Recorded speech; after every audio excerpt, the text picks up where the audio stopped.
Good evening. Hello, everybody. Welcome back to There's a First Time for Everything, the podcast starring me and my plethora of guests, my best friends that I've made throughout my 20 years in the business, and bringing on comics that are a lot more successful than this career feature. But I'm happy to do it. It's great to reconnect with all my friends, especially during this whole pandemic. And tonight's guest is probably the most mentioned comic on this podcast that hasn't been on it.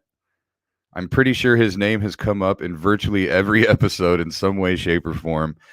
Whether it was, me and another comic talking about how much we loved him, or it was me putting his mug on my green screen behind me while I did another interview. But the first time that I met this guy, it was at an open mic at the Old Funny Bone in Urbandale, and he hosted the open mic. He was in town doing there's a play that he does. We'll probably talk about.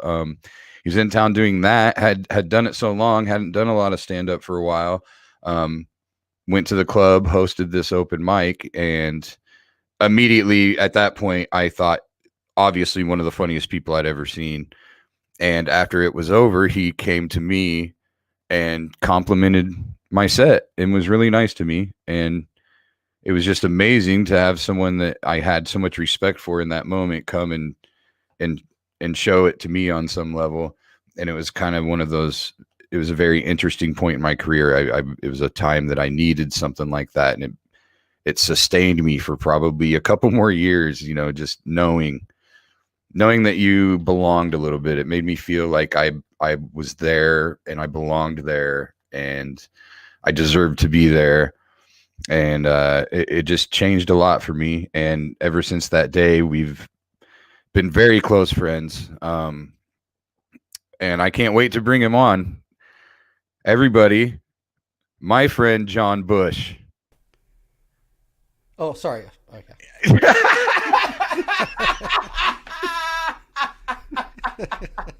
Was that intro too long? That was it. Yeah. Well, I have this knife here to help. I'll tell you the story of me discovering beer, but I do that thing with the beer can where I also open up another hole in the top so it pours nicer. Like a carb? Yeah. And like when you were doing that thing, I said, oh, there's a good, I'll open this to my intro. So, T-Folk. Anyway. Oh, that's awesome. Crazy. Wait, so if you weren't coming on, you would have just shotgunned it? Yeah, well, I don't know. Yeah, like I just like like you're 16. Yeah. Yeah, man. We can go into everything, but I had this day job this summer, where I just took this day job working at this place, and it was kind of a lot of manual labor, and these guys would always be like, at the end of the day, Bush, you want a beer? And I've never liked beer, and I suddenly realized, so finally one day I had one, and I go, holy shit, this stuff is really good. Like I had never even tried it before. I had. So I was like, what is this beer stuff? And I realized, oh, that's why beer tastes good, especially if you work. Like if you actually do work. I know I always used to get offended when people go, get a real job or day job or whatever. But having a day job made me go, oh man, beer tastes really good after working. After manual labor and when it's hot. Yeah. So now I'm just into beer. I'm into Coors Light. So. Oh yeah. And Coors Light of all things. Yeah, and to finish this off, one of my buddies came up and he took my beer and he goes, here, man, and he put a hole in that carb thing you're talking about, and he's like, now drink it. And I was like, whoa, it's even better. Because I was like, I'm like the guy they're teaching beer to now. They're all blue collar guys teaching me about beer. Oh, this kid just turned 21. Let's teach him how to drink a beer. Yeah. You can hang with us, kid. You're pretty cool. Yeah. Come over and have a beer. You put in a good day today. We didn't see that coming. We thought you were a pussy, but you. Yeah, we thought, but you're not a pussy. You're actually pretty cool. Yeah, you're all right. Totally thought you'd be a pussy. Yeah. backhanded compliment, passive aggressive backhanded compliments. Oh, totally. Because you know they actually do kind of still think you're a pussy, but they at least gave you credit for showing up. Well, it's really funny because and then they do this dumb thing where they're both working on their car all the time. If they're not working, they're outside working on a car that's been parked there for like all summer.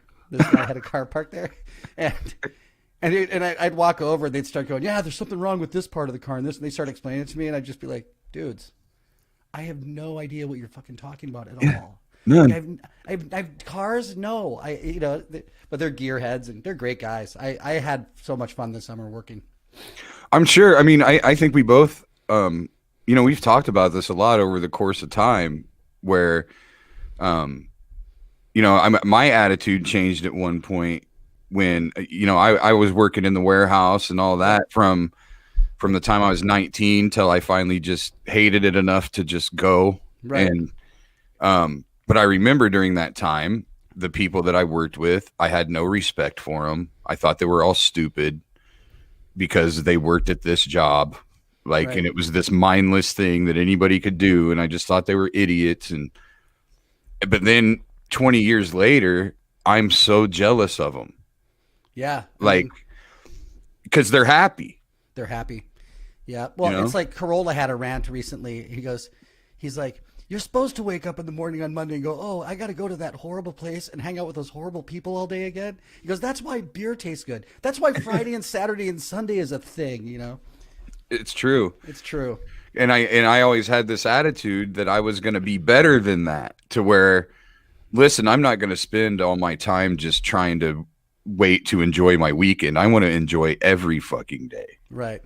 And I have the means and the ability to do that. So I'm going to do it. And anybody else that doesn't do it is a fucking idiot. What a sucker, right. But like those people are our audience because they need our joy. They need to be able to go somewhere and just like not think about work, drink a beer or not, and watch comedy.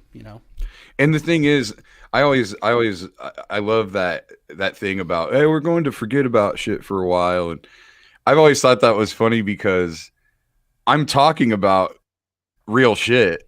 Like when they're like, we go to the club to escape you're right. Like they're like, I go to the club to escape reality and listen, but all I do on stage is talk about reality. But there's enough of a fantasy to it, right, to them that it's like, well, they're not really talking about me.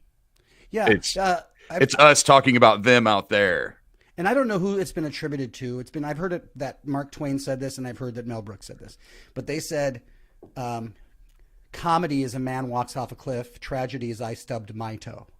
So yeah. I've always loved that. There's different things going on with comedy, but I do think, generally speaking, in my act where I talk about Barbie and my wife and I eating off of somebody else's plate when they were on a smoke break and we just thought they left at a bowling alley. There's a certain amount of sucks to be you that the audience gets to. It's not them, right? You did the embarrassing thing. Yeah. But then again, they never probably ate off of somebody else's plate on accident. Right, but they did something else that was just but like when you're up there talking about like jobs you used to have or something. Yeah. And they can go, hey, that's just like so and so. Right. But in that moment, they're not thinking about how miserable they are every day at the job. They're making a connection. Totally. So it's like, no, you actually didn't forget about shit. We talked about it. Yeah. Well, it's weird because the thing is for me, man, is I haven't really missed, and I don't mean this. My first thought was that this might be bad, and I had a certain amount of guilt for it since COVID. I don't miss it, and I don't know why I don't miss it. I mean, I do now. I'm processing it. Okay, John. Okay, why don't you just keep your mind on that as we go through this whole thing?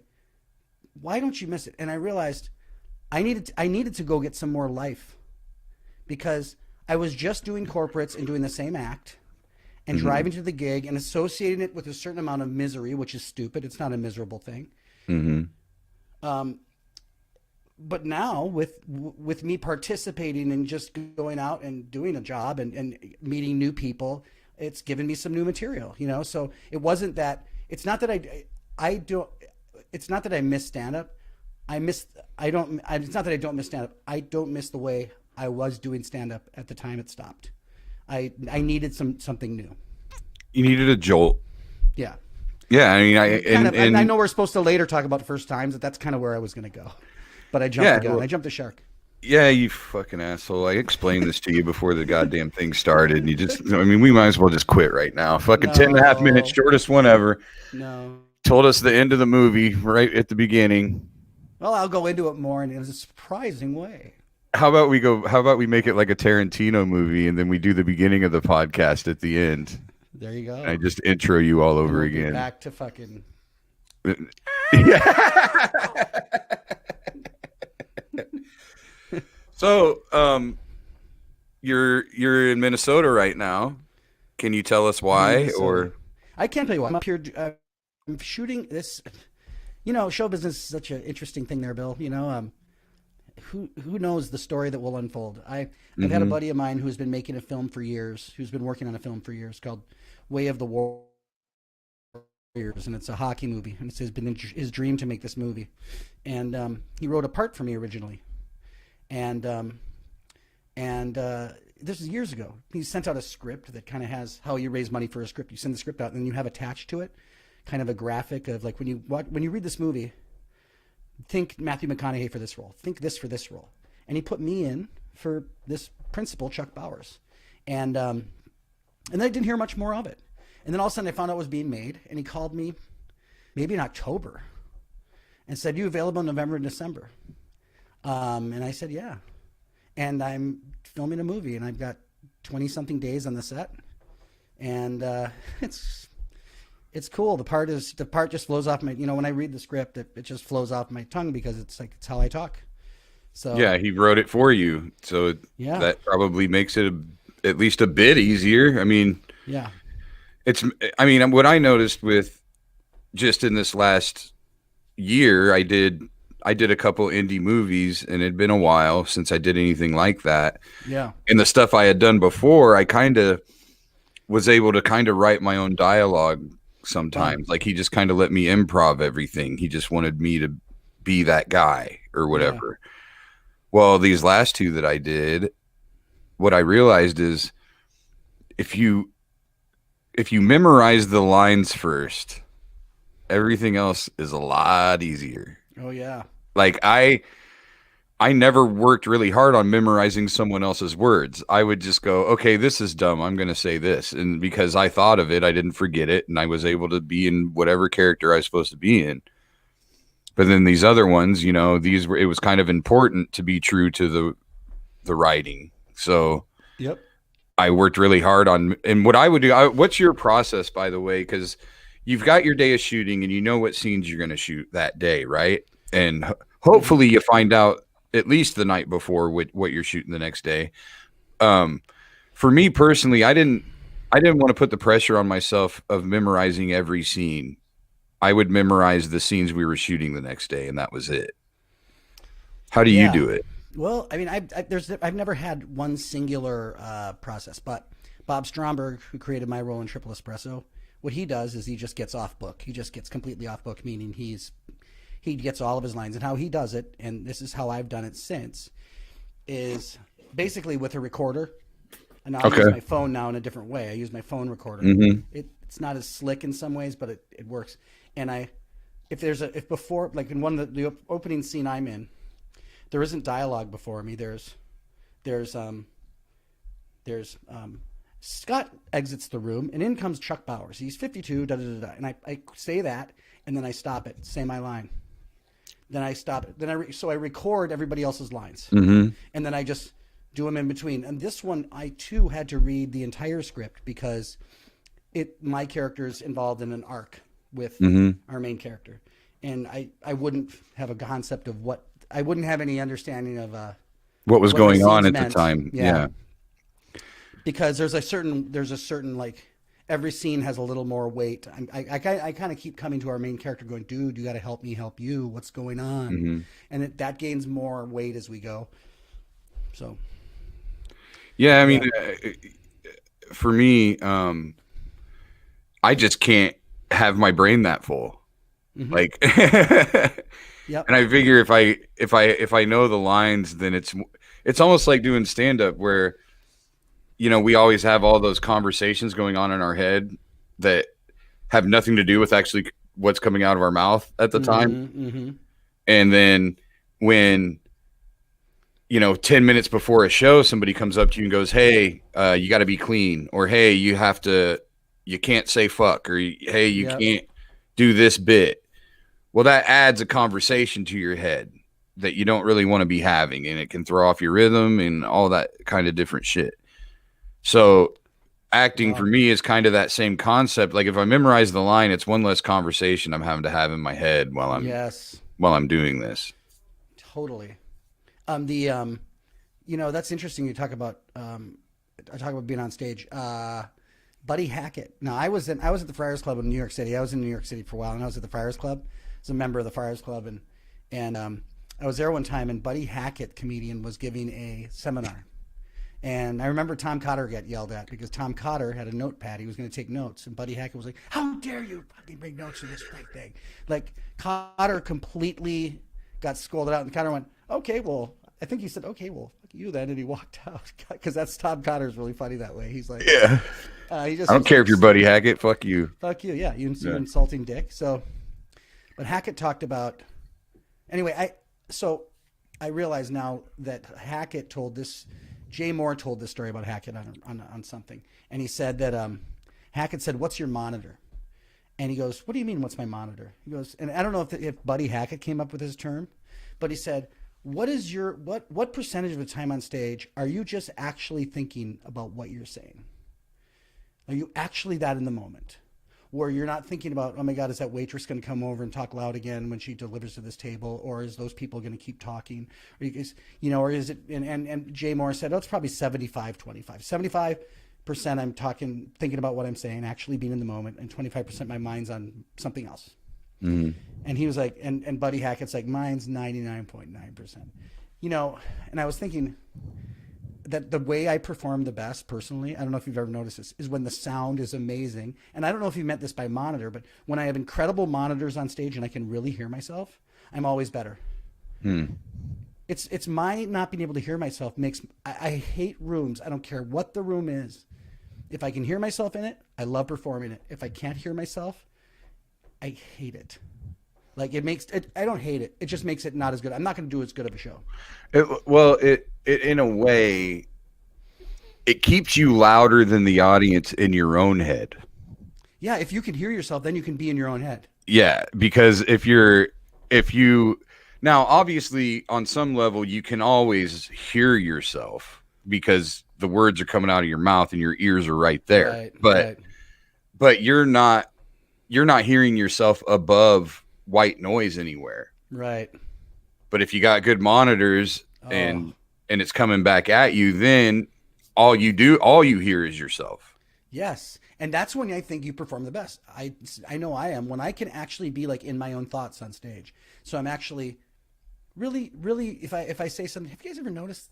And I'm really asking, have you ever, I really mean it because I can, because I'm in a comfortable space too. I don't know. No, 100%. And it also makes it so you get less of those. Like I remember the time we were at Nitwits in Sioux Falls, South Dakota. Yep. And someone every week you know what I'm talking about, don't you? I think so. Somebody every week brought a couple of special needs people to these shows. Oh yeah. It was like, they worked for a company or something. Yeah. And there was someone in a wheelchair that was very convalescent. Like this was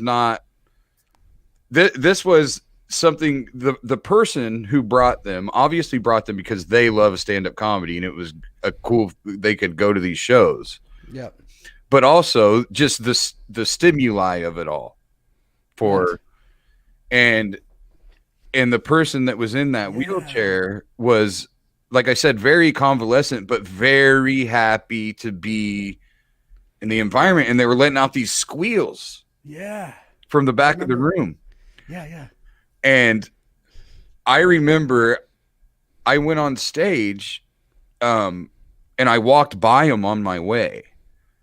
So I knew. You knew they were there. Yeah, and so when I heard the squeals and shit, I knew where it was coming from, and I remember coming off and saying to you, like, dude, because you hadn't even been in the room yet, I don't think. Like, you'd been in the green room the whole time or something. Yeah. And that was one of those moments where I actually had the conversation in my head where I was like, okay, do I tell him or not? Because I kind of wanted to not tell you. What the? Yeah, I was like, this is going to go really bad, possibly. Because most of the time, you are the most diplomatic person in these situations. But there is a little Johnny Bush rage in there that can. Oh yes. And no. It's and that this, and then it's like. And I was thinking to myself, like, oh, I think this could bring out the rage. I think I might have to let him know. Oh yeah, no, good call. Thank you. Oh my gosh. It's funny because I wanted so bad to. I did. I really wanted to just sit back there and let it happen, but I just couldn't. No, I mean, it's you learn over time to be so careful of that because we've all made the mistakes of snapping too soon. I remember in Triple Espresso, one of our guys said to somebody one day, "What are you, blind?" to a guy in the crowd who was. Oh, and her family was like wrote this email, and then there's a part where we stand a person up on stage, stand a person up in the crowd before the show, and say, "Oh, this is this." We act like this is the wife of the person on stage. It's an improv moment, and it's very fun and spirit filled. When we pick these people out before the show, we stand up. In this case, we had to stand behind the audience and pick. And we picked this one woman, and I usually stand her up and turn her to the crowd. This is his wife, everybody, and everybody laughs. And I got up to her, but we had picked from behind and didn't know she was the worst quilt work, patched burn victim you've ever seen. And it was awful. And it gets worse because I still did because I'm dumb and new at the show, and I was into the do everything they direct you to do. Don't make your own choices. You are a robot for this show. I turned her around to the crowd still, and I shouldn't. And I'm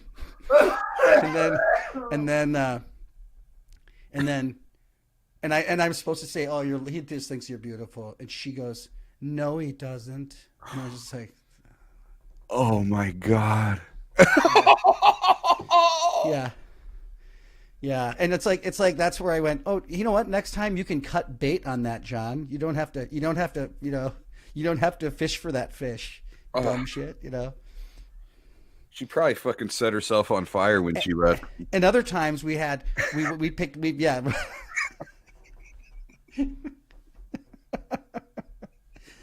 I was so hoping you didn't. Tonight in the news, burn victim burns herself twice. Find out 11. Then one time we're in the same place. We're supposed to stand up a camp counselor named Herb O'Connor. I stood up a totally butch lesbian, and because you picked from behind, thought it was a dude. Yeah, but you know what? She turned to the crowd and went, "Yeah, yeah." Thought it was great. Yeah, this is the look she was going for. Right. She was good. I remember having that conversation one time, way early on in life when. When I was a high school age kid, it was still, it was getting a little more, you were a little more accepting of homosexuals and stuff at that time. I mean, we're talking, the early 90s, but at the same time, it still, you still made fun of those guys. The feminine acting dudes, whatever you made. It wasn't considered politically incorrect, at least by most people. It wasn't called out. Yeah.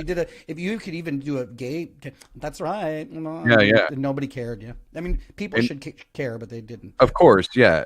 And I always hesitate to talk about this and bring it up because I almost feel like I'm making excuses for myself doing it was a different time thing. And I hate that. And I never want to be that, but I'm just trying to put my mentality into context. Yeah, right.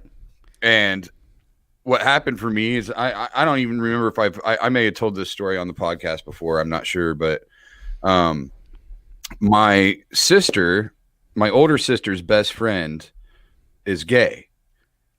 I didn't know that at the time. She came out around that late, like my senior year, she came out. But up until that point, my sister she was a senior when I was a freshman, and she was super mean to me, like super mean, really bad. And her friends treated me the same exact way, except that one. She was always super nice to me, always asked me how I was doing, always just, I loved her. She was the only friend that was nice to me. And then she comes out later. And that's when I had my click moment. That's when I was like, I have loved this person this whole time. And now, because of the way I think, I'm supposed to not all of a sudden.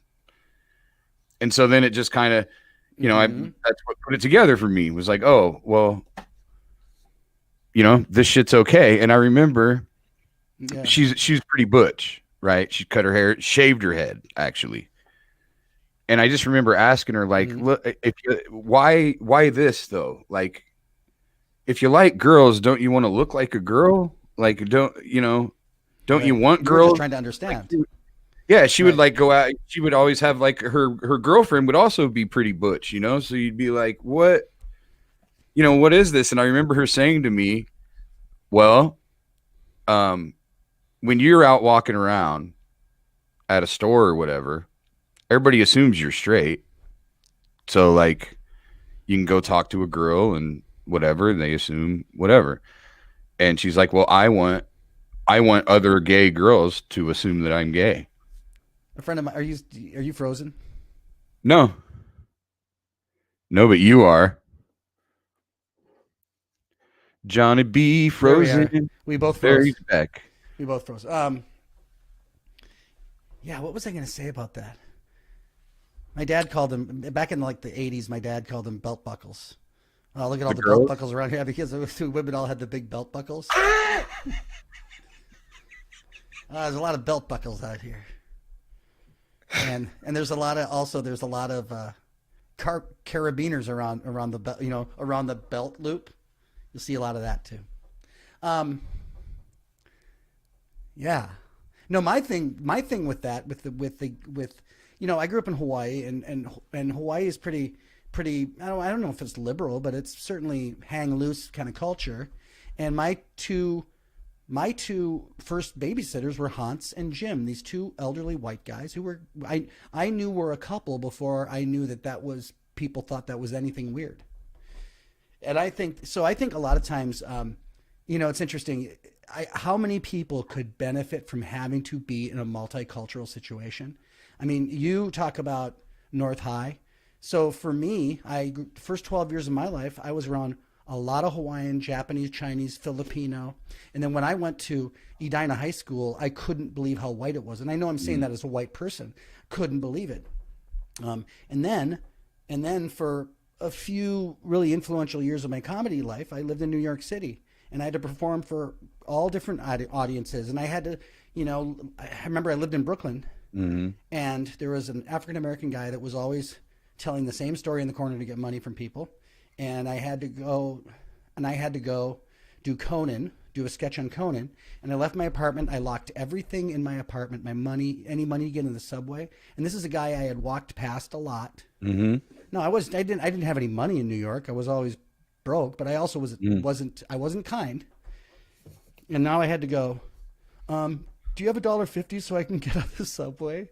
And I'll never forget, he goes, okay, yeah. And he reached and he gave me, and he goes, okay, now we know. We know, he said to me. Yeah. And I just think that there's something about everybody should have to be in those situations and need something from somebody, because I think that's what helps. And so everybody's responsible for their bigotry if they're a bigot, if they keep that going, and that's their choice. But I don't think background is irrelevant. I don't think how you're raised is irrelevant. No, you should have the grace to be able to learn, to be able to change your mentality. Yep. And that's why when people go ahead. Sorry, you froze here. That's why when people talk about, when you and I talk about, like you just were mentioning something about, well, those were different times. Yeah, actually they were. And what we're trying to do as a human species is advance as we go. So this whole thing of like make America great again. I don't want to get political, but no, look, it was sure it was great in some ways and it wasn't in others. Why don't we keep the great stuff and then keep better with this shit that we haven't gotten better with? Like the idea that we can't improve as we go. We used to just call them this and now we call them this. Yeah, because we hopefully get better. Yeah. Like what's the problem with that? I think political correctness should actually be called sometimes political progress. Yes. Not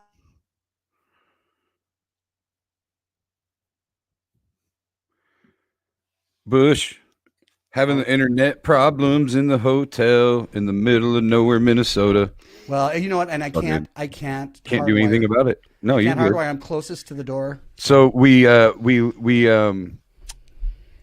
you left off basically political awareness, or I'm sorry, political progress. I do think I do think that there are truths to people who kind of say we used to be able to joke about stuff. I think there's room for that. Definitely. I think there's sometimes, we should be able to have everybody's looking to be offended and just instead of genuinely being offended. Right. And they're being offended for other people, which is weird. And I at the same Virtue time, signaling. Yeah. I also know that sometimes other people need not just them to be offended, but they need others to join in and go, "Hey, man, you shouldn't do that to black people, or you shouldn't do that to this." Well, and the mistake I think people make is you don't have to be offended by it to care about it. Right. You don't have to be offended by it to have some empathy for it, or it shouldn't have to happen to you to have empathy for it. Yeah, and like I think what happens is, like I struggle sometimes. I have friends that I grew up with, and we get into these conversations sometimes. And I know them. I've known these people my whole life. We grew up the same. We went to the same school, and these guys don't have a inherent racist bone in their body, right? Because they went through all this time judging everyone as individuals, right? And they take offense to the assumption that they're racist or that they don't get something because they're white and whatever else. And what I try to explain to them is, you have to understand we're an anomaly. Yeah. We had a different upbringing, and we know these things, and we have our black friends that we know that we can make jokes with and shit like that. But you can't do it outside of them. Exactly. And sometimes you maybe should think to yourself, maybe the only reason you get to make those jokes is because they are too uncomfortable to say anything about it. That's really and they true. laugh along with it. I mean, I remember we had a kid growing up that he weighed 300 and some odd pounds, was like 6'6", 6'7", huge black kid. And we all hung out and partied and everything. And guys would call him the N-word white guys would call him the N-word all the time. Yep. Right. And he's cool. They talk about how cool he was because he didn't care. And it's like, it's maybe it's because he knows that he's 6'7" and 300 and some pounds, and if he gets mad about this, he's gonna get in a lot of trouble. Right. He's trying to negotiate through the world kindly, like everybody else is. Yeah. Right. He's trying to not. He doesn't want conflict. Yeah. Yeah. But like, you do have certain friends that on an intellectual level or whatever, you can make different jokes or whatever. Like, I remember having a party and one of my black friends came over and was like, "Hey, are you over your quota or whatever?" And yeah, because I got another friend that's going to come, but are you over your quota? And like, we're laughing and shit like that, And he lives a couple blocks away. I'm driving by one day. He's standing outside with the hose, like watering something. And I was like, "You look like a fucking lawn jockey. What are you doing?" Yeah, right. And we laughed. But I can't just drive up to some black dude I don't know and call him a lawn jockey. Yeah. Well, you have have to separate the things, and you have history together. You have a history that's relevant. I think too that like this goes to our perspective as comics, that we get to have I don't say get to, but we've learned to have a discerning eye on this stuff that other people don't really have. And that is, almost always, even, and I'm talking with non-comics too, but with comics, it's oftentimes we'll see the young comics come off stage. And when I say young comics, it doesn't have to be age-wise. I mean, how long have they been doing?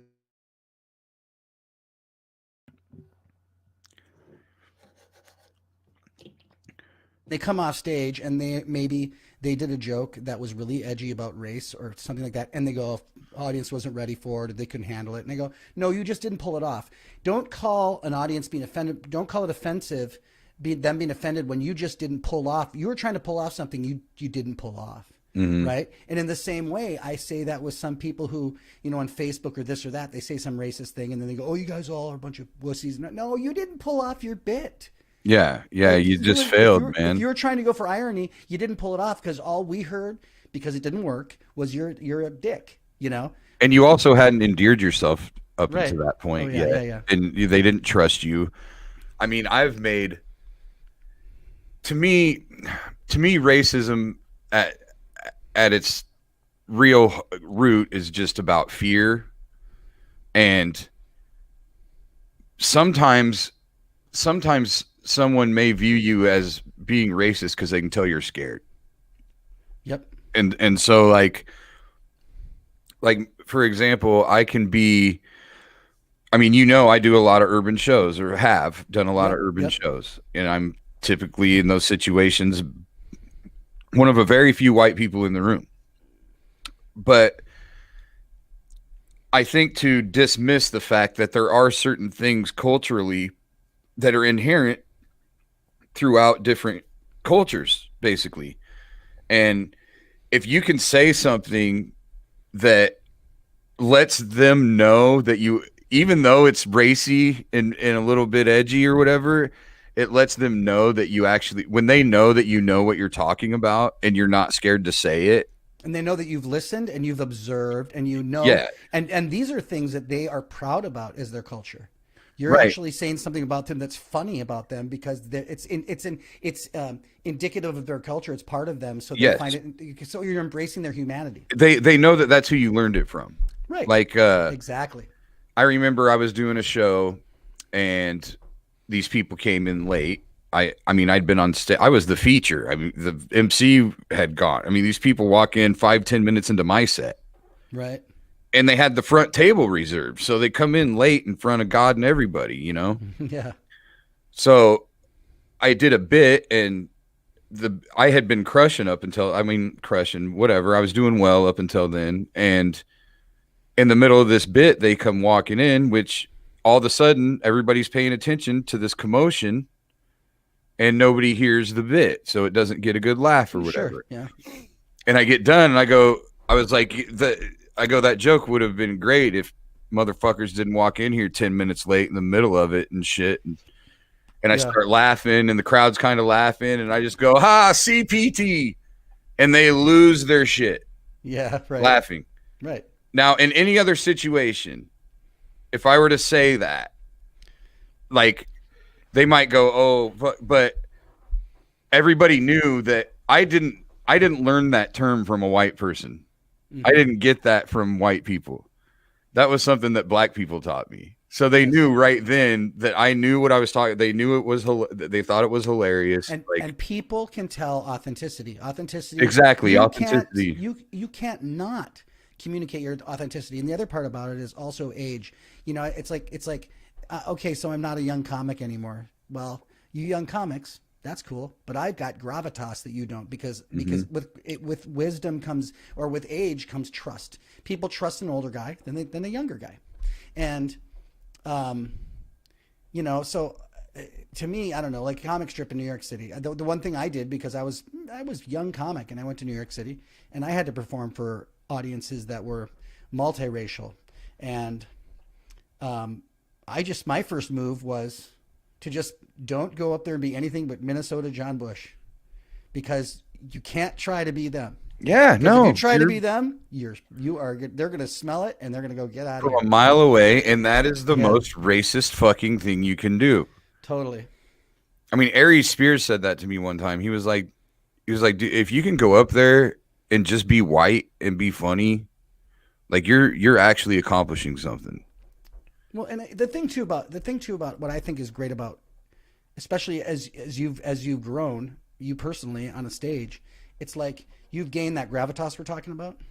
So you get the thing about, because there's a lot of people who could try the stuff that you do, and The thing is that comedians don't understand. They go, well, I'm going to be edgy. Well, you better be likable edgy. So I always say Sam Kinison might have been edgy in his own way at that time, but he was our Sam Kinison. Mm-hmm. You know, what's the name of the guy who died who was on Letterman and they cut his set? Bill Hicks. Bill Hicks was our Bill Hicks, right? Mm-hmm. Dice Clay, you can go down the list of anybody who was really doing some edgy shit. They were our champion. They were still our guy. And I think that's true of your stuff. I think that when you go on stage, you think you're speaking, you're our guy, you know? Mm-hmm. And that even translates to those black audiences, which is cool. Yeah, I'm their white boy. That's what happens. That's funny. No, and then after the shows are over, you know, it's just everybody walking out, just, you know, joking, and it's fucking amazing. I mean, the thing about an inherently urban audience is they let you know. If they love you, they let you fucking know they do. And if they don't, they let you know that too. I couldn't believe it. And so once you have that set, and I remember the first time I was opening for Cheryl Underwood, and everybody in Kansas City were like, "Are you nervous?" And I just went, "All I got's my jokes, bro." Like, yeah. I mean, fuck them if they don't like them, and I think that about every audience. That has nothing to do with anything. Like, fuck them if they don't like these jokes. Right. And honestly, I have never felt that I do much on stage, at least verbally, that's edgy. I just think I have an edge to my personality. You have an edge to your personality, and you have a kind of what do you say? Honestly brutal, like brutally honest. You're honestly brutal. Yeah. That was my that was what I named my first album that I never actually did anything with. Yeah, no, there's a brutal honesty to what you do. You know. Yeah. You don't mince words. No, I definitely don't do that. Right. But I've just never. I think what you hit on there without actually saying it is that there's a difference between someone that goes on stage seeking out being edgy, yes, and someone who just is. Yeah, you're authentic, as we talked about. You know, the first time I couldn't believe what I saw when oh my gosh, I was in Minnesota and I worked at the Comedy Gallery Galtier Plaza, which was a great big room. I opened for Henny Youngman there. I mean, I'm talking about the first comedian that really you can almost maybe call up stand-up. Maybe the first stand-up comedian was Henny Youngman. He was vaudevillian. And he was great because he was like, he had just these old racist jokes that were like, what? Like, they dropped a bomb in Italy. It slid off, you know, like, and I had dinner with him and there was a waiter came by and the waiter starts to open his mouth. He goes, okay, I'll give you another hour. You know, it's like everything was a joke with him. He's the famous guy with the one-liner, take my wife, please. Yeah. Which I never understood till I saw it, that it was actually take my wife. As an example, take my wife. Please take my wife. Yeah. George Wallace came to town, and all of a sudden the place was packed one night with African-American audience. And they don't just laugh. Their whole body laughs. They celebrate like it's church laugh. They really do get up and walk over there laughing and come back and sit down laugh. And that is I love it. I love it too. I love it too. Yeah. It's like, and the thing is, the white people that I know that I grew up with, that's how we act. Right. Like when we're laughing our balls off. I mean, you should have seen last night. Every Sunday, I have some of my friends come over. It's like an open invitation thing, but it's usually the usual just total suspects. Super spreader, awesome super spreader event. But my friends will come over and we'll play cards and we'll watch football and whatever else. And I mean, if you could be a fly on the wall and sit there and listen to how badly we abuse the fuck out of each other. We are horrible to each other. Right. We're constantly crying, laughing, getting up from the table, walking in the kitchen, like can't even take it constantly. Yep. And when a white person acts like that in public, people are like, who the fuck is this guy? Who the fuck do you think he is? You know, it's crazy. I'm like, that's what I want. What comic doesn't want that to be the reaction they're getting? Oh my gosh. So Okay, so I'm on this film, and this is the funny thing. And thank God, there's an actor named Butch Hammett who's in the movie, and I've kind of we've kind of become friends up here on this. But so there's tons of threads going around to the whole production that are hey, lunch is here, and all these threads, and everybody's hiding from each other right now because we're in a little bit of a break, and we're all in our hotel rooms, okay, and all these threads are going out. Well, one person it's a long story, but I brought up these things that can go into the hotel rooms for the entire cast and crew that are little defenders, they're called, and they just can help maybe kill stuff in the air. They're just a little bit of a tool to help maybe keep your No, room it's a kind little of bit. like almost like those odor eliminator deals Yes, you'll put yes. in the, it's not an But air it can kill freshener. It bacteria and eliminates viruses. things. Yes, Yeah. right. And it's just a subtle little thing.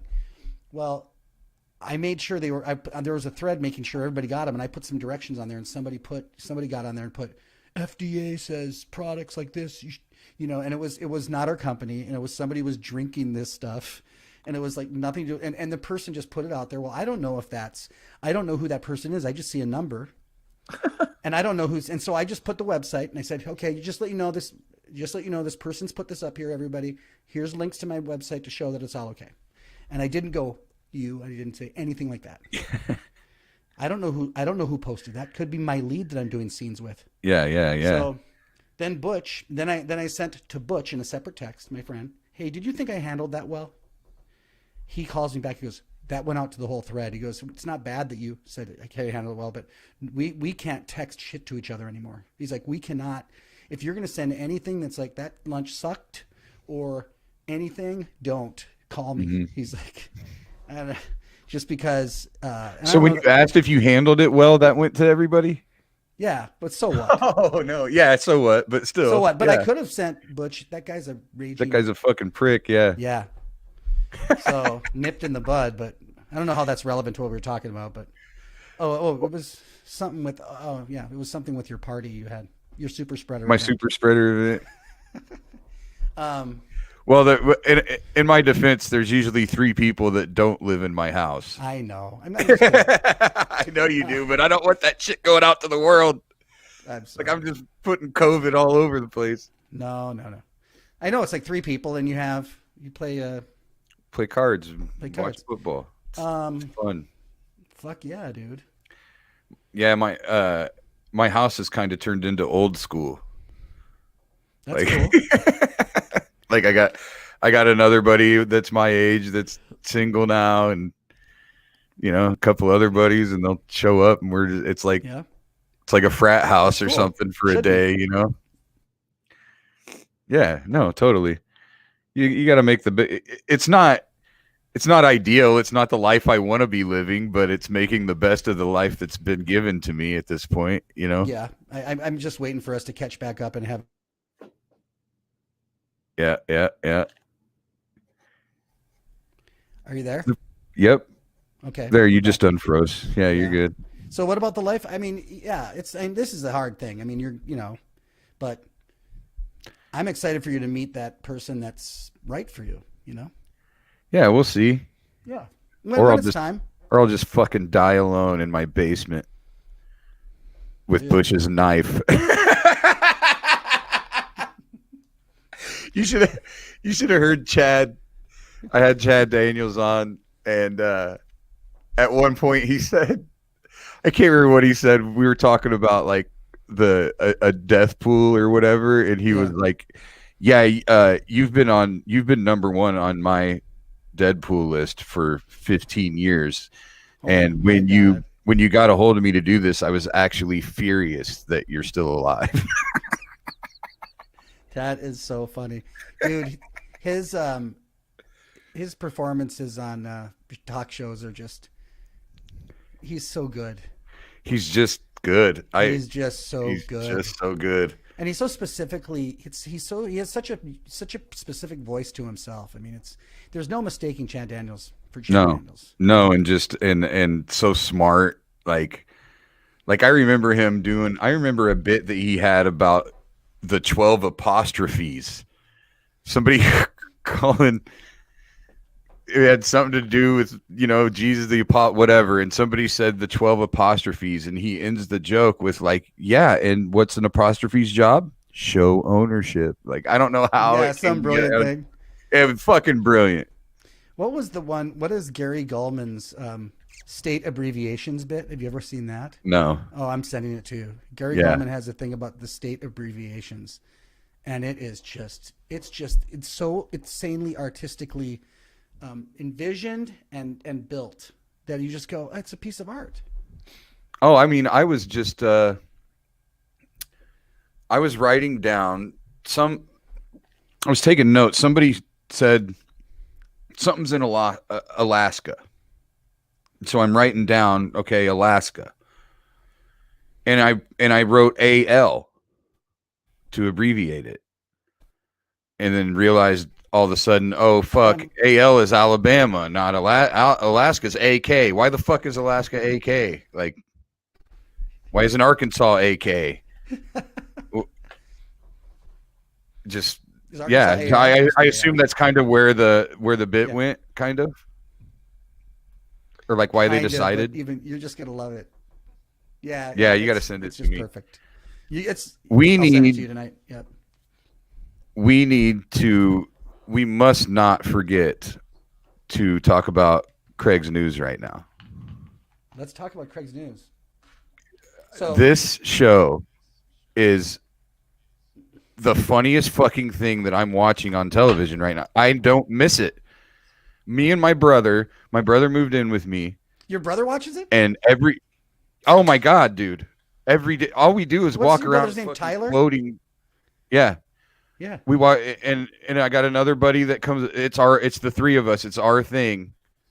It's like, hey, is there a new Craig's News to watch? Yeah, and we turn it on and we laugh our fucking balls off, and we're quoting everything. We're like walking. Oh, I don't know how many times last night I just went, creepy news, guys, creepy news. And the way that he has the echo on, but still goes, yeah.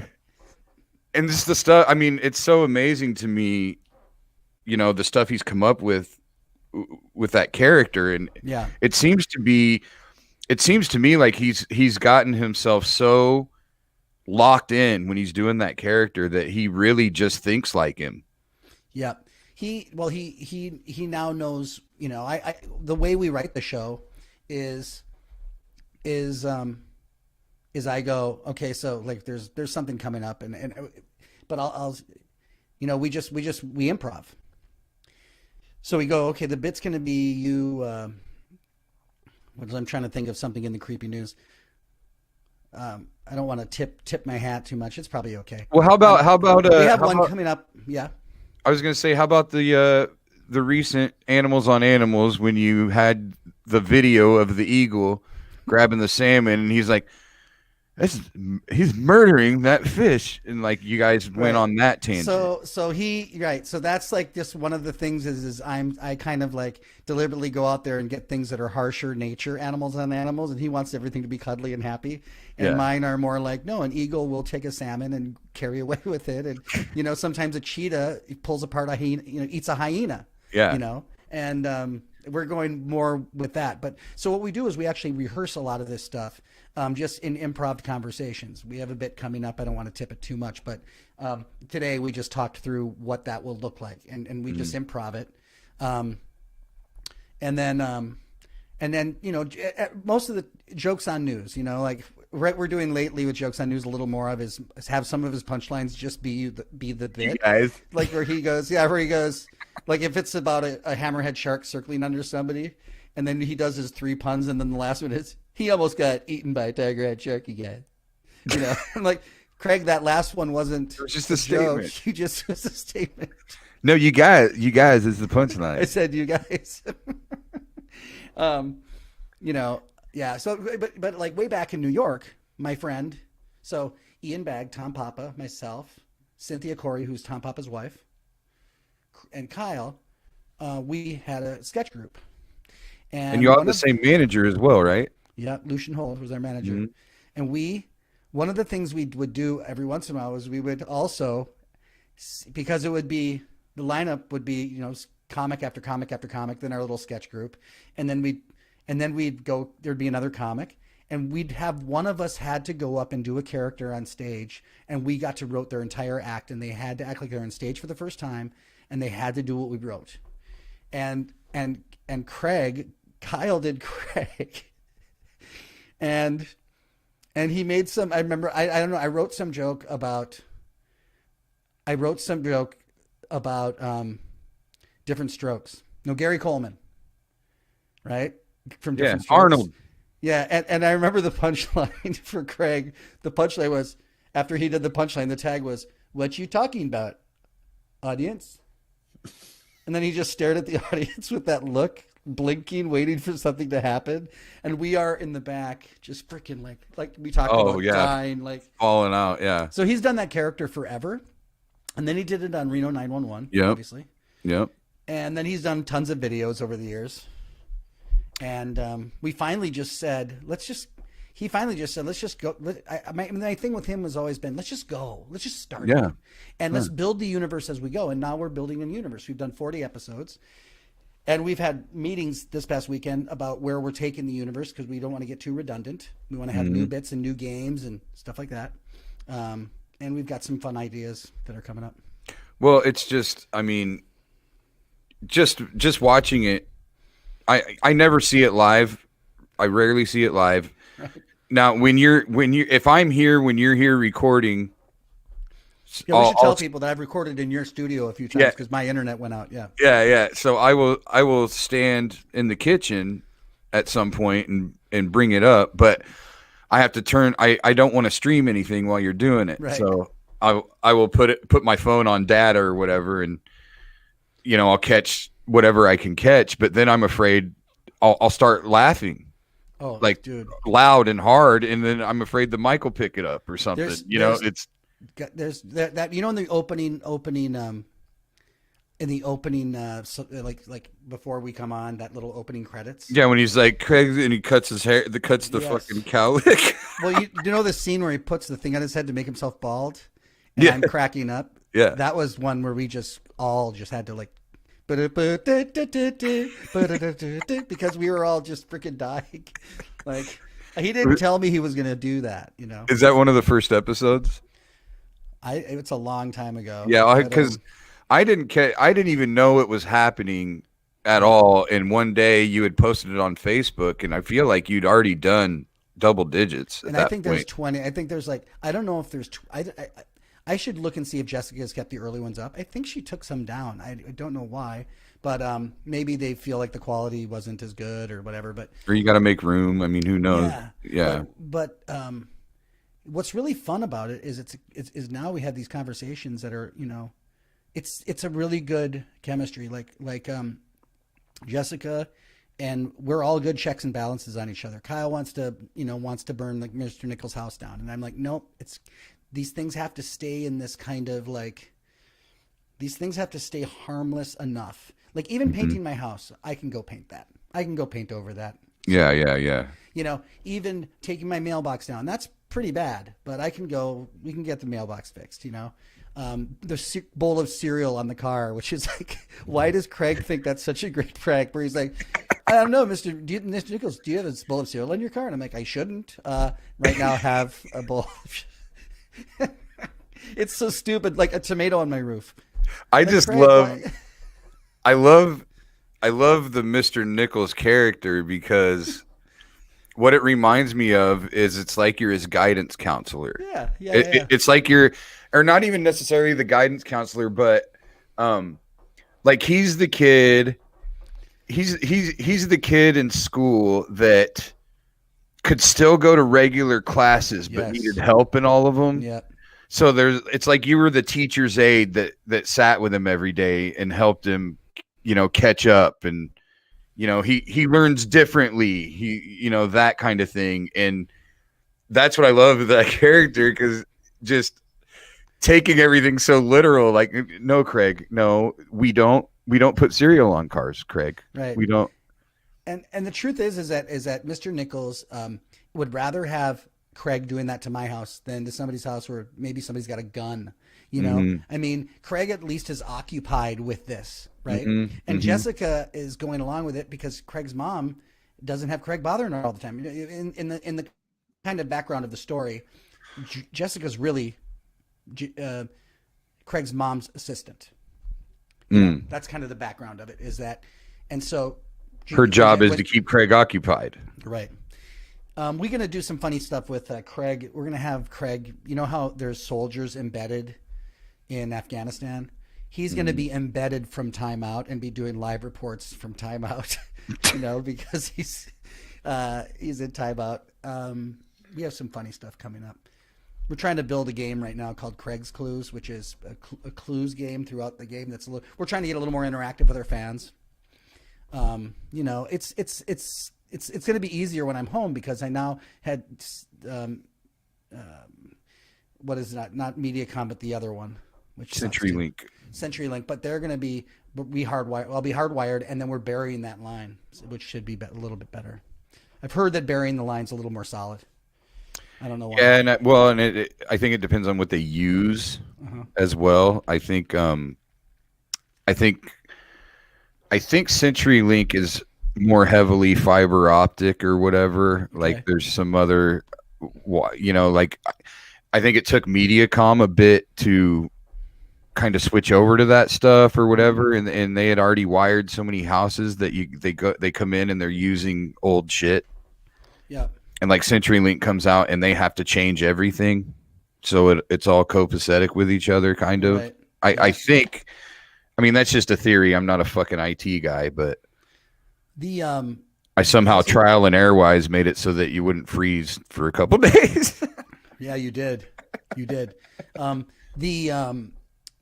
was gonna say the thing about Craig News that I think, and right now we're thinking of going a little later because when Kyle Dunnigan puts up his who's by the way just a brilliant artist. I mean, when he puts up his Stallone at Home with Sly Stallone, I don't know if you've seen it, that show is on like a little later and he gets a much bigger audience. Now that could be because Kyle has a lot of people who love the deep fake work he does. And they don't, and that doesn't mean they don't.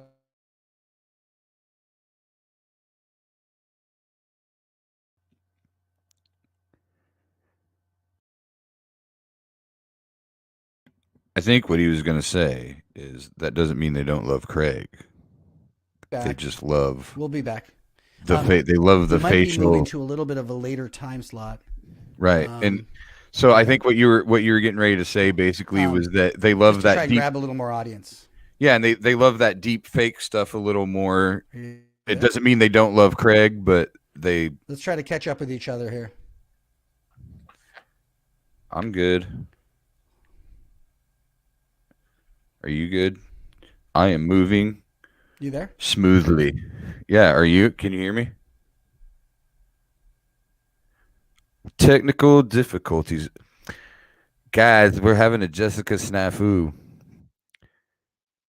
It's a Jessica snafu on the See, if people watch Craig's News, they would understand this reference, but and that's what I want to do right now more than anything is whatever audience we have that's paying attention to this right now, you have got to go on YouTube. You've got to watch Craig's News live.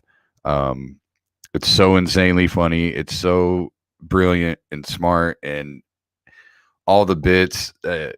If you did see Reno 911, you would remember the Craig character from being the weird cop chick's boyfriend or fiance or whatever, and later on they find like, I don't know, he turns out to be a serial killer or something, but it's absolutely hysterical. I feel like, oh, there he is. I was just getting ready to say I think we might have lost him. But no, yeah, I just went and turned my internet back on and off. I got you. And then I just got back on. Okay, so what were we talking about? Well, I think what you're trying to say is that he gets that bigger audience with the Sly Show because a lot of the fans like the deep fake stuff or whatever, and it doesn't mean they don't love the Craig character. Right. It's just that's what they gravitate towards. Plus, he's a little more adult with that stuff too. Yeah. Craig's News is kind of, I mean, you guys got a lot of kids watching and coming in. And I love it. The thing about that's really cool is adults and kids can laugh at our show at the same time, and that is absolutely rare. It's really hard to pull that off. And I just keep telling Kyle, I said, we just got to keep doing what we're doing. We got to advance it. We got to we're now in this kind of growth period where we got to, okay, so I'll tell this quick story to make sense of it a little bit. When I moved to New York, Lucian hooked me up with, hey, they're trying to hire writers for a new writer for Conan. And it came down to between me and one other person. And the explanation from the show was, when they went with the other person, was, John wrote perfectly what we've been doing. He obviously is a huge fan, and he wrote kind of like, not the stuff we've been doing, but stuff like what we've been doing, and he did it perfectly all the way till he got to like final two. But the other person can take us into the future because they wrote stuff that's like the next place we can go. And right now we're working on the next place we can go and keep what it is, but where can we take it? As far as new story arcs and not redundant, and new bits, but keep some of the classics. Like, I think Jokes on News, for instance, is our monologue. To me, that's our opening monologue. That's our Fallon opening monologue, Kimmel opening monologue. And I think it's good. Kyle wants to do something with it. I'm fine with that, but let's keep Jokes on News. So there's all kinds of stuff going on. No, I agree. I mean, that's the way to start the show always. It is. And they always. It's funny. I was just talking to someone about like the difference between, there's a like Craig's News could be a good example of this, or movies about movies like Airplane or Hot Shots, or there's so many people out there that look at that stuff and they're like, they label it as stupid funny, right? And like the jokes on news, they're like, they're kind of dad jokes or whatever, and people label those as stupid funny. And I try to explain that I don't like that term because stupid funny requires brilliance to make, and the irony that's there. It's like, that's why Steve Martin was so brilliant in trend setting, because Steve Martin would go on stage and basically be bad on purpose. Yes. And of course it slays everybody because he's turning that shit on its head. Right. So when you have lines like in Airplane, when it's like, yes, I am serious and don't call me Shirley, it's freaking great. Shit like that. It's fucking, that shit would make me cry laughing. Yeah. And people will look at me and think that it's so fucking stupid. It's like, I know it's stupid. They know it's stupid. Yep. That's why they did it. And there's a place like, okay, so here's the thing. We certainly can't have Craig's jokes be jokes that would never come out of his mouth. Right?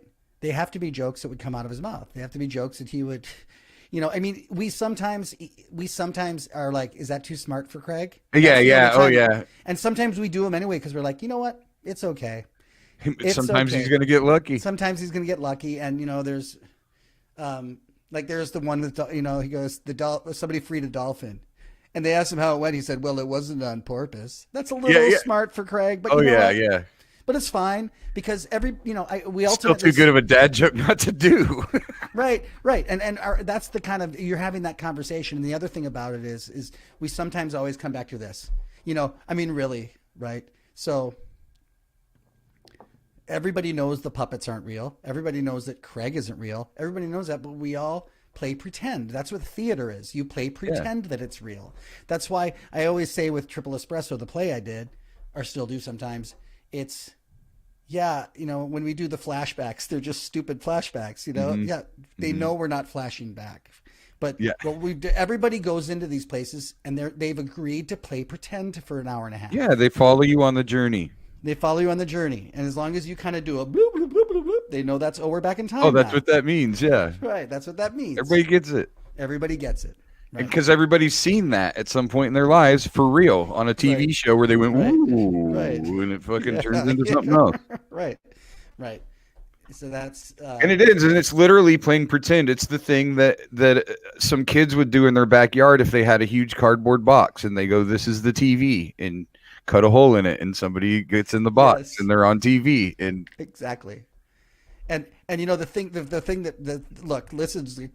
that kills me with Craig's News, Jokes on News, is the fucking look to the camera when he hits the laugh. Oh my God. And he goes, whatever that look is. You just fucking look. I'm dying. Oh, dude, every time, yeah. Every It stinking sells time. every fucking joke in those moments. Mr. Nick, you guys is the punchline, Mr. Nichols, and he's Yeah. just disgusted with you. Yeah, he's like can't believe I'm calling him out on this, you know. And Well, and one of so my favorite wrong. things, um, I remember you telling me a story a long time ago, um, Oh, and he froze. Please come it back. it was a. I'm good. I think I'm Okay. freezing to you, but I'm not Okay, really okay. No, no. freezing. Okay, so go Yeah. ahead. You remember me what? So you told me this story a long time ago about uh him being at a party that Bill Maher was at and someone having him do his Bill Maher impression to Bill Oh Maher. yeah. And and Yeah. of course he was a prick about it, right? Uh and Yeah. the only reason that I remember that is because I was watching after one night after watching Craig's News. Every time Craig's News ends, other YouTube videos will start playing and other stuff will come up. Yeah. Yeah. Joe Rogan has Bill Maher Yeah. as a guest, and he's talking about Kyle doing, and Bill Maher says it was some guy doing this terrible impression of me, and Rogan's going, "No, dude, it's really good. Like it's fucking hilarious. Like they almost get in a fight about it." And I couldn't Well, believe. and you know, Go ahead. yeah, It's he just doesn't have a amazing. he That doesn't have a fucking sense of humor about impression is himself. so spot on. It's so spot on. Like, Well, just to let you know, that when Sarah and Kyle were dating, Sarah Silverman, they went on a uh-huh. trip to Hawaii, like I think twice with Bill Maher. So Bill knows Kyle really well. So that's So even he makes it doesn't hate worse. him. No, he hates him, and he won't. He remember he was like, I don't know who this person is. You know, Yeah. What? can So we he get back does to me know talking him. about myself? Yeah, he does. Yeah, and the thing is that look, I'm a fan of what Bill Maher does, and I can separate those two things. But man, when people can't see the compliment that a good impression is, you know, Carson was that way with Dana Carvey. When Dana Carvey started doing Carcinio, the Carcinio character on SNL, Carson stopped having him on. He couldn't. He was insulted by the impression instead of lifted by it. I mean, it's just, hey, yeah, Carson was great, but there's a smallness, definitely a smallness there when you can't take a joke like that. Well, and if I really kind of digest that, and maybe I sign of the times, I might be getting a little on the outrage train or something, but I wonder if the fact that there was a blackness to that character That's was what interesting. bothered him That's interesting. because he was The combined. He probably hated Arsenio Hall because Arsenio Hall killed it for a while. When Arsenio Hall's show was on yeah. Fox, there were a number of years there where I think he was doing better than Carson in the ratings. Wow, that's interesting. I never thought of that. And I bet That's if we were to go back and research that a little bit, I bet we would find out at least for a year to a couple interesting. of years, they were at least competing on a pretty close level. You know what's funny about it is And Arsenio did all that stuff, and Johnny Carson probably hated that party style. the Johnny Carson probably hated that. He was yeah, he like, probably he did. probably thought that was a fucking circus, some kind of spectacle, and there was no substance to it, and blah bitty blah. Yeah, I that's I feel like that's probably what it was. what's interesting is, so I saw this great C-SPAN panel one day, like I was watching TV years ago, and I saw this great panel, and they were all the speech writers for the past presidents. You had Jimmy Carter, you had Clinton, you had Reagan, you had Bush. I think it was Bush too, right? And they're all these. It was so fascinating because you just turn it on and you see these four boring-looking people on stage with microphones going back and forth, and then you start listening, and and they were all laughing because the Carter guy was like, oh, he was so hard to write for because he was so intelligent and he didn't just trust us simplifying his message. He was so professorial, and he was so hard to write for. And then they got to the Reagan people, right? And the Reagan people were like, well, first of all, when we were in writing sessions with Reagan, we were all doing Reagan. We were like, well, I'll say this. When the Space Challenger went up, they touched the face of God. And they could all do Reagan. And they was like they could all do them, and they would that's how they did it. And one of the guys went to East Germany, right? This is the Berlin Wall thing. And I think West Germany was the free one, and East Germany was the communist one. Yes, I believe you're right. So the guy went ahead of this speech where Reagan was going to show up. Yeah, and they were going to bring the wall down. That wall. Right. So this guy is in a bar one night, hanging out with the driver. The driver at the airport picked this person up because this was an advanced team speechwriter guy, and he was advanced ahead of Reagan, and the cabbie said, "Hey, you know what? When Reagan takes the stage, tell him don't talk about the wall. Everybody talks about the freaking wall, right?" And that guy later, so this writer had some distant family that was in East Germany the night before he started really having to work, and he met him at a pub. And he said, and the woman says, "You tell him, and he mentioned the guy saying, don't talk about the wall." She goes, "No, you tell him, Mr. Gorbachev, tear down this wall. You tell him that. Tell him to say that." And the guy instantly went into his brain, "Mr. Gorbachev, tear down this wall." And got the line to the State Department. Iconic. Got the line to the State Department, and Reagan was like, "Oh, that's a great line." He looked at everything like theater and movies. He's like, "Oh, that's a great line. I'm saying it right."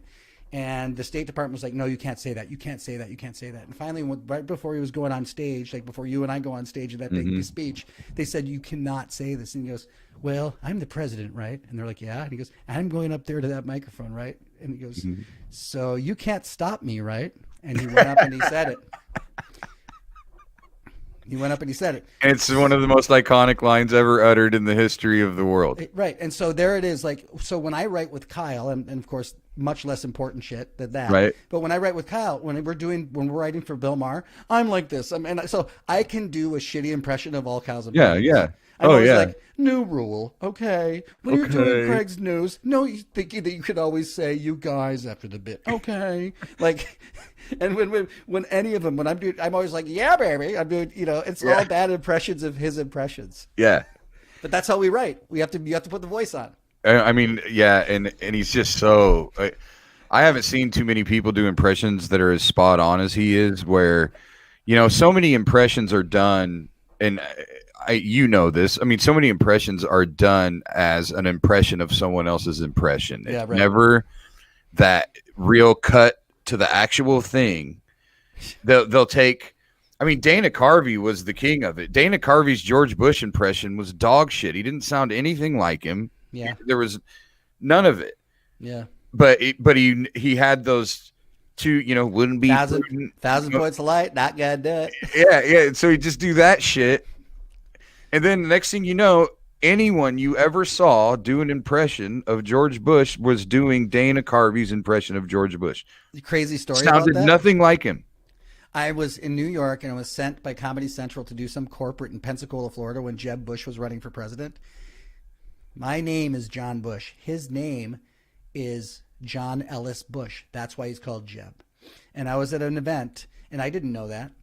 And all of a sudden, Jeb Bush is standing there. He was running for governor. And he had this guy, shorter guy, standing with him. And I'm about to go in. They go, "Are you John Bush?" And I go, "Yeah." And they go, "Oh, you're about to speak at this event." Well, this is Jeb Bush. He shook my hand. He goes, sometimes they call him John Bush in the papers, and we were just wondering if your act is clean or anything like that. And I said, "Oh yeah, clean, and I don't do any politics." And Jeb Bush shook my hand. He goes, "Do you do my dad? 1,000 points a night? Not gonna do it." He did Dana Carvey's dad, but it was his dad. So cool. Yeah, because then the impression becomes the iconic thing. No, And then from then on, those kids love Dana Carvey's impression of their dad because it's Yes. like that. yeah. Oh my God, he did an impression of our dad. Well, and back then, we talk about people being able to take jokes and shit. George Bush Sr. probably had a sense of humor about it. He did. He invited him to he invited him to the White House and Lyndon Johnson. And so before SNL, Laugh-In was the big show, and it was considered controversial. And Lyndon Johnson, they made a fun of Lyndon Johnson, and he sent a letter to the show saying, "Keep it up. People need to laugh. It's great that you're doing what you're doing." Yeah. Magnanimous. And here's funny about it. When we got a thin-skinned asshole like Trump out there, people who live now and don't read history and don't learn history, I'm measuring him against people that actually did have a freaking sense of humor. we don't have to look far to see people who can take a joke. Anyway. Well, Sorry. and we, the worst thing you can do in life, just in general, is take yourself so fucking seriously. Oh, I mean, gross. I know. and it's even more gross when you're a comic. Like, Right. and it's just one of those things where, like, you know, I saw that interview on Rogan and stuff. I'm sitting here going, it makes me not want to watch his show. I don't care. Like, I'm sitting here going, this guy's a douchebag. Like, I'm not even. I've met Kyle one time in my life, Right. and like, it's not like he's my friend or that I really know the dude, but it's like, dude, this is so small and so gross that you are behaving this way and not at least acknowledging that the impression's good. Like, how are you going to say it's a terrible impression when his voice is fucking right on point? Like, he sounds exactly like him. Right. Well, And so I many think that impressions don't do that. people say sometimes when you I think it was Chuck Jones possibly that I might be getting this wrong. He's the animator. He's brilliant. He's the animator of like Bugs Bunny and all that stuff. Mm-hmm. He had one of my favorite things I'd ever heard on television before, and Conan O'Brien was too new of a stand-up or of a talk show host to catch it. He didn't really seize on it, but it was a beautiful moment where Conan's like, "Why is it always animals?" It is aside the point, but that you do animations of, and he said, Chuck Jones said, because it's easier to humanize animals than it is to humanize humans, which is a great quote. But he also said something about when you do an impression of somebody, you lose a friend. He said, and sometimes, and I think that I think what he's talking about is sometimes there are people that it's like I think that Bill Maher feels exposed by it. He doesn't like. He's kind of Kyle. He doesn't have to be this way about it, but he views Kyle as kind of exposing his shtick. Yeah, He does like it so breaking well. his fourth wall. Breaking his fourth wall. Yeah. And I think you now I've never thought of the Carson thing on the level that you have with that. It never even dawned on me. But I think it might be the thing about it. Mm-hmm. But I always wondered if maybe Carson too didn't like, well, that is weird stuff, because that was one of those Carthyisms, was that is weird stuff. That is weird. Yeah, and it's like you're taking the sting out of it or taking the shine off of it. It's like you're putting the audience behind the magician instead of in front of the magician, right? Yeah, because now nobody's seeing that for the first time Right. anymore. That makes sense. Oh. But I guess maybe you get to a level where, especially monetarily, you know, once you are a millionaire for doing comedy, Yeah. all of a sudden you start taking yourself more seriously, and it's like, no, I'm better than you. I'm so much more successful than you. You don't fucking make fun of me, you know? Well, yeah, and then it's like, look, I mean, everybody's got a shtick, you know. I mean, I remember one time I was at this Comedy Cellar, and I was honored because they were roasting somebody downstairs at the cellar, and Jim Norton went up there, and he said, you know, like, this guy does this much as John Bush drinks Jack Daniels, right? And I was like, yeah, because I was like, you mentioned to me. Yeah. Yeah. Even though you mentioned my alcoholism, you mentioned that. I mean, I don't understand not looking at the world like that. You know, it's like, yeah, you do. And John, do you think that people don't notice that you drink that much Jack Daniels or with the time of Jack Daniels? It's like there's a comedian that does a lot of drugs, and I remember they didn't like that people were saying that they did a lot of drugs, and I went, that's like me getting mad at people for saying that I drink a lot. Like, you do. Yeah. You do, you know? Yeah, we don't see you without this in your hand anytime that we ever see you. So it'd be like Dean Martin getting mad because somebody made fun of his glass of scotch. Oh, for sure. You know? Yeah. Which would never Dean Martin would have never got mad about that in a million years. Or Willie Farrell with his glass of scotch. Yeah. Yeah. No, in a million years we'd never get mad about that. No, of course not. He'd be like, yeah, and I'll have another. You know? And if you're doing an impression of somebody, that means you're relevant. That means they're relevant. That means that they know when they do that impression, everybody that watches is going to know who they're talking about, which means you're very fucking relevant. Like, someone doing an impression of you should be a victory. Oh, absolutely. Of course. You know, and it's funny because I can do almost everybody's walk. Um, I can do walks. I can do Phil Mickelson walk. I can do all these walks.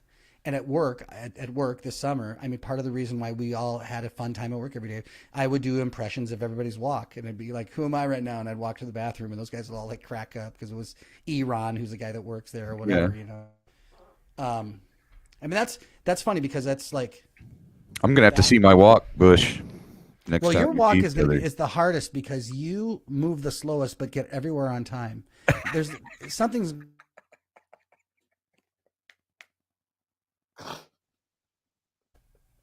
Are you there? Yeah, I was gonna say I need you to You unfreeze so you bad right now. you What you said is I you move the slowest but get everywhere on time. you So move the that's pretty tough. slowest but you get everywhere on time, and it's like your punctuality defies the rules of physics because I can't believe how slow you move, and yet you're everywhere on time, exactly on time. Or early. It's crazy. Well, and I remember telling you this when you first brought that to my attention. I just went, yeah, Bush. It's called being an adult and giving yourself time to get to where you're supposed to go. Which I agree with. That's how that works. I totally agree with that. And the punctuality thing is what made me like that, and 20 other gazillion things made me not want to ever work with Doug Stone again, which, by the way, he's disappeared from the face of the earth. Oh yeah. Did you know that? You can't No, find him anywhere. I no, I don't. I almost feel like We shouldn't almost. talk about him. Well, I mean, not necessarily that, but it's like Oh, it's like we're doing him a favor or something. But well, I that mean, doesn't matter. I mean, honestly. no, But yes, punctuality, isn't it? You have an opener that's supposed to drive to the gig and pick you up at a certain time, and they're a half hour to an hour late every single time, and don't give a fuck what that means they don't give a fuck with, and because they're thinking, well, if you're gonna we're gonna go when I want to go. If you're gonna make me, no, bitch, I'm giving you a gig that you wouldn't have otherwise. You'd be sitting at home right now. yes. So pick me the fuck up on And time. by the way, bro. I'm a hell of a mentor. I'm a hell of a mentor. That's I right. always have been. I've always mentored. Everybody who works with me, they're not going to work with me if I don't think they're a sponge Yeah. that I can pour good info into. You know. Absolutely. I mean, we've had so many discussions just about the intricacies of a crowd or what's going on in a room, or we have very rarely talked much about jokes themselves. We haven't really done a lot of just kind of bitting at each other and stuff like that. We always talk about just the performance aspect of things, and this thing happened and it was, I can't believe in 20 years I had another first. Like, never saw that coming, right. And then how'd you deal with it? And now you have a new tool. And Totally. Yep. And I've always just said, the biggest thing about being in the moment, like you were talking about that earlier, about the 99.9%, this, that, and the other thing. I think the biggest thing about staying in that moment on stage is you listen to what's going on and you trust the tools that you have in your brain to deal with that. Yep. But if you're not actually listening, then you're going to do nothing with it. So it's either you just fucking ignore it and hope for the best, but it's an elephant in the room at that point. It's obvious that everybody in the crowd knows what's going on. And if you just ignore it, you actually look unprofessional on some level. Mm-hmm. Well, yes, when you're thinking sometimes, and a professional would just ignore this, but you ignore it for a certain amount of time, but you have to be able to feel that room and be able to tell that everybody in that room's frustrated. Yes.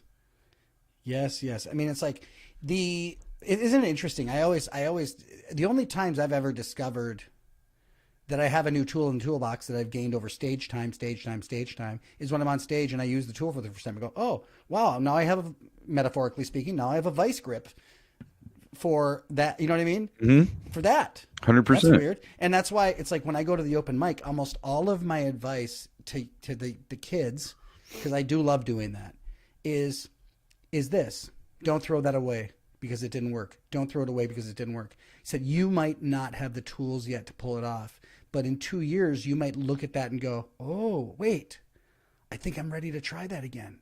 And it was Mhm. just you just didn't have the tools yet because you Yeah. only get them through this osmosis of stage time, you know? And then at that point, it's just like, don't forget about it. And then you just keep it in the Rolodex. And then Yep. the perfect moment presents itself and you Hmm. say it and it works. And you're like, oh, how am I going to recreate this moment that led up to this so that this works all the time now? Yeah. Like Natan. Yes. So Natan is, if people go to my Instagram, I love Natan. Natan is on my Instagram. He's a character. The Now, bit here's that what he was born out of is a brilliant fucking bit. well, and that's funny because there is a bit that's the whitewater rafting bit. But you know, do you know the true origin of Natan before that? I just knew I all I remember about it is the camp counselor thing and the old Yeah. fashioned popcorn machine. Old fashioned popcorn machine, okay? Yeah. Wow. I forgot about that bit. I need to take my own advice. So I was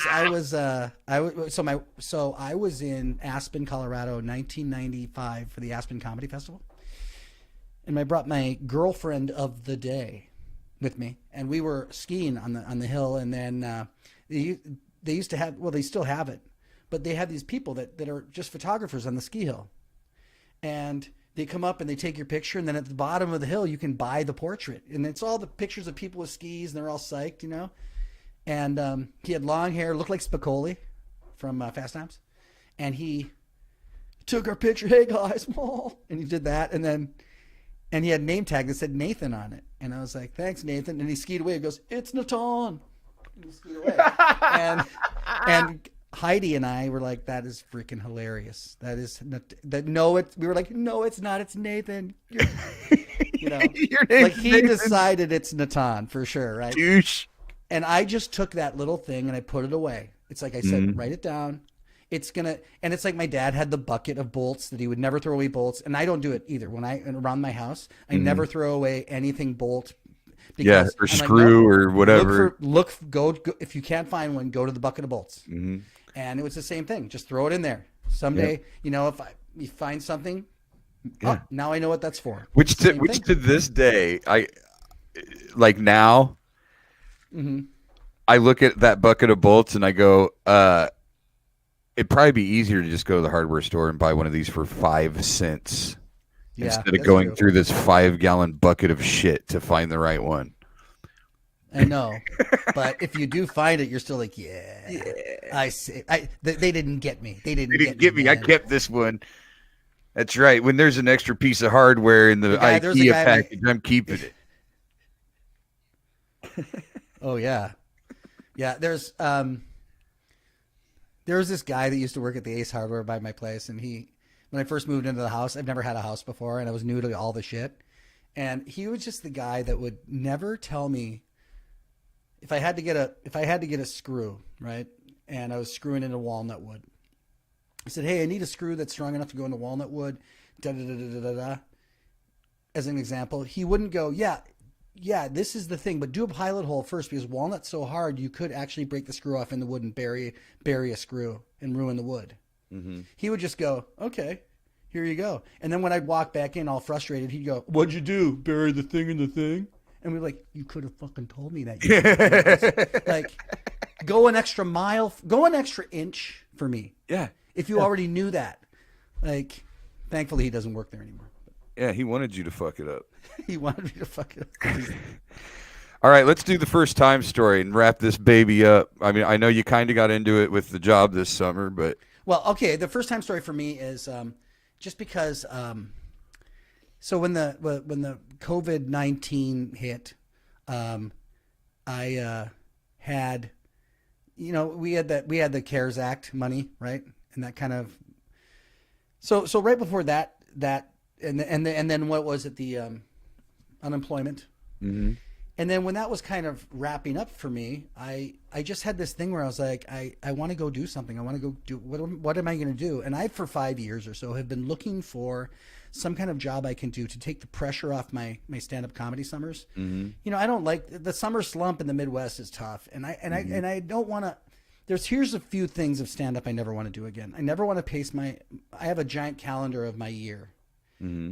It's a erase board, whatever. And I don't want to ever do this, do the thing where I'm pacing all day where Barbie's at work, going in there and going, what the hell's wrong with October? What's wrong with October? I never want that again. And I don't want to drive long ways to shit gigs again. I'm like, how do I go? And this has been 5 years. I'm like, I've got to start looking for what's the next thing I'm going to do into my 60s, 50s, 60s. That is something else. And then also do the cherry gigs, you know? I mean, as much as I can cherry pick. And well, when you have something else, it gives you more of an ability to cherry pick. That's the point. yeah, And early on, you feel like if you do that early on, you feel like you're missing out. right. But to me, I'm in the same place, you know, where it's like, you know what, maybe now I can use comedy instead of it using me now. Right, right. You know, I And paid my dues. yeah, and I'm an older, yes, and I'm an older body. I'm 52 now, and I just am trying to I don't want to react. I want to be proactive. Well, and just so the metaphor that really hit me one day was I was in Ireland years ago doing triple espresso. And Dane, who is a wonderful, incredibly talented guy in our show who does amazing stuff, Dane Stoffer. Dane is very adventurous. And Dane said, hey, John, I have a plan for us on our off day. We're going to go to this cool town and just meet at my hotel in front and we'll walk to the bus station. And I'm really like, well, where are we going? And what is this doing? And I was trying to control, like, what is this? I don't know. And all these questions. And Dane's always like, you know, he's just flow. And our bus never came. And he goes, and this man goes, oh, you know, that bus doesn't come today. It hasn't been coming for 2 days, so you'll have to do something else. And all of a sudden another bus showed up, and Dane goes, let's get on this bus. And we just got on the bus. You know, it had some kind of a sign in front that said where it was going, but it was Gaelic, and you couldn't understand it. And we got on the bus, and I'm like, well, Dane, aren't you going to ask where the bus is going? And he's like, John, it's going somewhere in Ireland where we've never been before. Yeah. Like we originally planned. He goes, we're on an island. He goes, we're on an island. And he just looked at me like... And then we had this incredible adventure. And I always remember that about Dane. That Dane was like, let's get on this bus. You know? And so one day Barbie and I had a lot, you know, just like everybody else, we had all the recycling, the redemption, you know, all the cans and bottles building up because of our alcoholism and all that. And my friend has a company called Recycle Me Iowa. He owns it. His name is Iran and CG. CG owns it. Iran's her fiance. And they're great friends. And I said, hey, man, are you coming by with that truck? And can you just I'll just give you my redemption for free. Can you come by? And he pulled up the driveway in his truck. And I put the stuff in there. And he goes, hey, do you want to drive for our company? Do you want to work for a company? And we're building a redemption center where we're going to do this and this and this. And I was like, yes. Yeah, I do, I think. And this was the bus. And I realized after, I went, oh, I'm just going to get on this bus. And it was in the middle of COVID. And I was like, why don't I just go with this? And not that it's God saying you must go with this, but I was like, you know, there's nothing Read the wrong. sign. Read the sign. Yeah, just get on, jump on the bus. And that I don't want to say that led to other things because, you know, I think Craig's News would have still happened and maybe this movie would have still happened, but I just know that like I feel rewarded by going with the tide. You know, the tide was going that way. Why don't you go with the flow instead of trying to control? You've been looking for this for 5 years, and now I'm working with this company, and I'm happy. And I never have been happier than this summer, physically working and losing weight. I put some of it back on now, but losing weight and just and just being with normal people and laughing with them, going on smoke breaks with them when there's a smoke break and fucking joking around by the trailer, you know. So that's my first time story. Well, that's great. And it's still in progress. love. Well, it is, and it's you know, we come to Forks, and what's weird for me, you know, is I think on some level, you've probably experienced it too, where you just kind of wonder, like, you know, is this it? You know, you look at your schedule and you're like, shit, you know, is it time for me to figure something else out? And then your phone rings. Yep. And then you get this stuff on your schedule, and then you're like, well, the universe told me that this is what I'm meant to be doing, so I will need to be keep doing it, you know. And you will be. But then Comedy's you coming find back. those. Oh yeah, but then you find those things that take the pressure off a little. Yep. You know. Yep. And they become rewarding as long as you don't hate it. You know, Right. like I had a warehouse job for a bit that allowed me to go on the road. They came to me and offered me this thing, and I took it, and it was great. It took a lot of financial pressure off of my household, and it went well, but I was fucking miserable every single day. Right. So it just comes down to, man, yeah, I'm making good money and the financial stress is gone, but maybe I remove some of the finances rather than trying to do things to maintain them. Like there's so many things here I don't need. Right. I can just not need them. Stay within my means and be happy every day. Yeah, and be happy. I mean, that's the funny thing about it, right? Like, I know you're not happy right now because you've gone through this big, giant life change, but Mm-hmm. you're also, but there are new ways you're happy. There are new ways, there's things going on. Mm-hmm. So that's cool. Ah, Yeah. I can't say I've been there at all, but Well, anyway, no, I mean, I'm getting all sappy. I wish the no, it's best for you, fine. pal. I know you do, and everything's honestly, dude. I'm not even gonna lie. Uh, these last couple weeks, even into maybe the last month, I've made a lot of strides, and I've had a lot of positive things. Mm-hmm. I recently reconnected with someone that I hadn't talked to in a long time, and you know, uh, that's fun. Cool. That's um, and that's hell. That I don't know. Like for the last week, I haven't thought about anything else. So Good. like, you know what I mean? Good. Good. And we'll see. Yeah, we'll see. But I'm I've had a great couple weeks. I know that, Good. and I hope I can build on it. Cool. That's my goal. Hey, that's my goal. That's my goal. Well, it's like you just got to start focusing in the right direction. Yeah. You got to accept the circumstances and stay present. And Stay present. and I've just noticed the more I stay present, the happier I am. And just recently, I've been able to stay present. Good. You know, Yay. and that makes things better. Even I've been working as well at a regular job because I had no choice, and even there, it's not as bad. I don't hate it. I like the people, and Cool. you know, we all got to have an end game. Comedy doesn't have a retirement plan, so That's right. at some point you got to start taking some steps to take care of that stuff. I mean, granted, comedy is something you can do forever at the same time, but as you get older, are you going to be able to fill your schedule like that? So you got to consider stuff Yeah. in that direction. I got a 401k happening right now. Maybe I should stick with it. Yeah. Fuck yeah, man.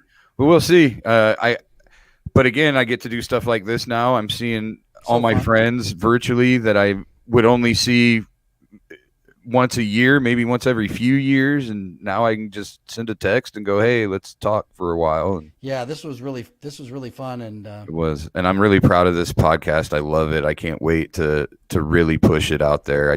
I wanted to get this stuff in the can and take a little pressure off the future of it. Wait, you want to take it in the can, Mr. Nichols? Hey, Mr. So you Nichols. said you want to take it in the can. This is a family show, Mr. Nichols. Yeah, when he says, "Watch that potty mouth," Watch that things potty mouth. that aren't bad. You said take it in the can, Mr. Nichols. Watch your potty mouth. Mr. Nichols took it in the can. Creepy news. It's so funny because I was reading some of these things on Reddit that are like, "Who's Mr. Nichols? Oh, he's an actor. Oh, he's this and that." It's like, Oh God, that's they're great. like, no, he's a. And it's all shit you could find out if you just tried. Like What's really insane is Kyle and I did a sketch, and this is to tell you we did a sketch years ago. That was we called it Talking to Couples, and we were a gay couple, and we were like, the whole bit of the show was that we got our friends into a fight that they don't know we created, just so they could fight, and we could be like, "Wow, you guys are really upset at each other." But one of the things we would do is we would act stuff out, and she's like, "Sometimes you just need to say sorry." So I'm an ear, and I'd be like, "I'm an ear," and then Kyle would be like, "I'm the word sorry going into the ear," and then you go, "Sorry," right? This is our character. Or I'd be like, sometimes you need to be brave. And I'd be like, I'm a pirate, brave and swarthy. I'm a painting of a pirate, brave and swarthy. And be like, oh, that's a nice painting. Oh, look at that pirate. Whatever. We would just act everything out. Okay, this is in New York in 1997. Somebody commented on Craig's News, is this the John Bush that I saw act like he was an ear in 1997 at the comic strip? What? Yeah. Like, whoa. We never forget things that made an impact. Yeah. All right, man. Well, thank you so much Thank you, for Bill. coming Love you, on. pal. I Good love show. you more. I'm so glad you came, and obviously we'll do it again soon, and I will see you when you get home. All right. All right, love you, buddy.